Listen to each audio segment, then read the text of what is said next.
Michael Hoffman's 1999 Midsummer Night's Dream is a lot more like the 1935 Max Reinhardt production than you might otherwise think.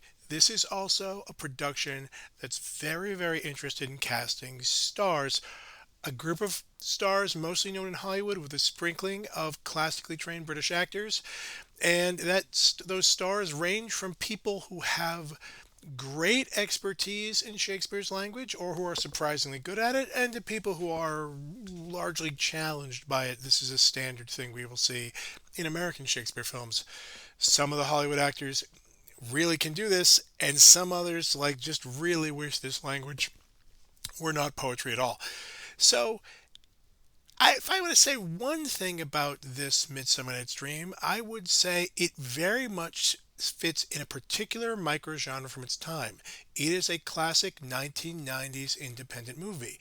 The 1990s are one of the periods where Shakespeare films boomed. There was a lot of room for mid-budget Shakespeare films, largely brought on clearly by Branagh's 1989 hit Henry V.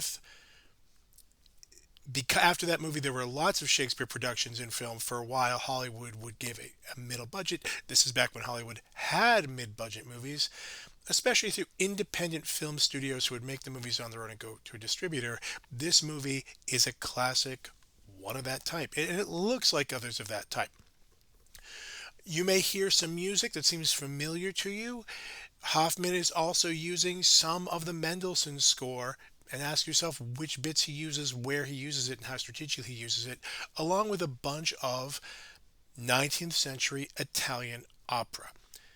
If every film of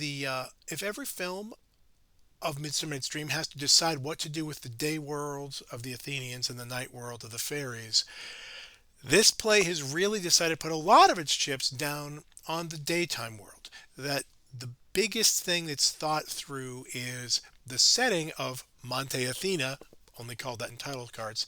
It's turned Athens, Shakespeare's ahistorical, ageographical, magical Athens, into late 19th century Italy with all that scenery. We're going to put the actors in period costumes, and we're going to go with that bit where that the non-fairy characters, both the lovers and the clowns and Theseus and Hippolyta, are living in a kind of merchant ivory costume drama set before the First World War.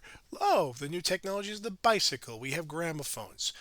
And we're going to buy into that cultural transformation. It looks glossy and pretty in exactly that way.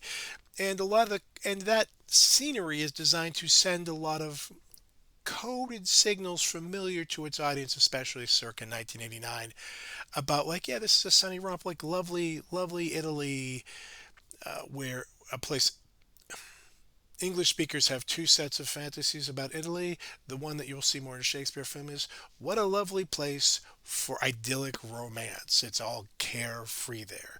The other one is it's a dark place full of revenge, and that fantasy exists in the English and American speaking world too. Okay. Uh, this this production has put a lot of chips down on Bottom. It has significantly reinvented Bottom. It has cast Kevin Kline, who is a Hollywood actor, who is someone who could and did headline mid-budget films. He could be the star of a mid-budget film. He's a well-respected slash revered character actor and leading man who is also a stage veteran with a lot of Shakespeare experience, who's done a lot of live Shakespeare. Here, they're going to give, as with Cagney playing Bottom in the Reinhardt film. Here, Klein is going to take Bottom, and the production imagines Bottom very differently than the productions. We're going to give him a whole backstory he didn't have before, which you will notice is totally silent because there are no lines, because Shakespeare didn't write that. If there are characters here who seem to be important to Bottom but who never speak, that is partly rank sexism, but more importantly, characters the filmmakers have made up and don't have any lines for. Not a single line, because they're not in the play. He's a dreamer. There's that suit he wears. He's somebody who's imagined as a kind of having a kind of poetic yearning. The The clowns here are imagined as very much in a kind of super accurate, fetishizing historical accuracy costume drama kind of way, as having exactly the kind of clothes and the kind of level of dirtiness or cleanliness that working class thinkers, literate working class people would have in Italy in, I don't know, 1897. The decision about the King of Fairies here, the decision, the casting Rupert Everett decided, like, okay, what is Oberon like? Oberon is apparently super sexy. What's he going to do about that? This movie does run into the problem that, like, Oberon is actually not, he is manipulating other people. He is not so much getting on himself. But here he's kind of, Everett's a kind of, is kind of presiding as, like,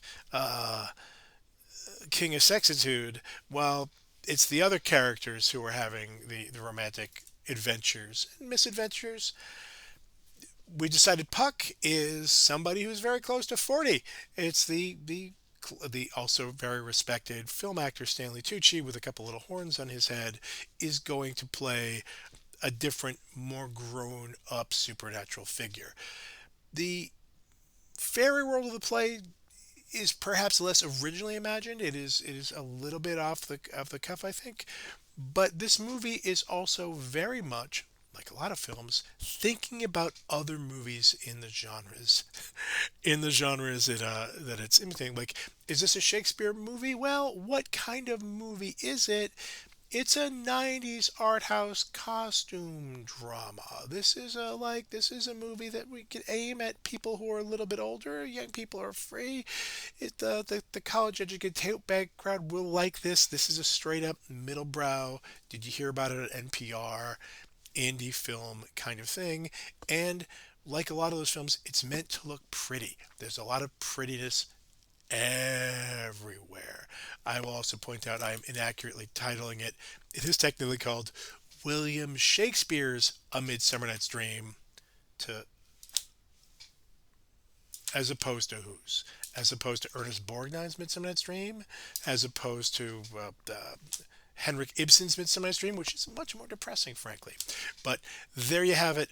Lots of fun, meant to be entertaining, and also meant to be in dialogue with the kind of romantic opera that Hoffman is frankly sampling in his soundtrack.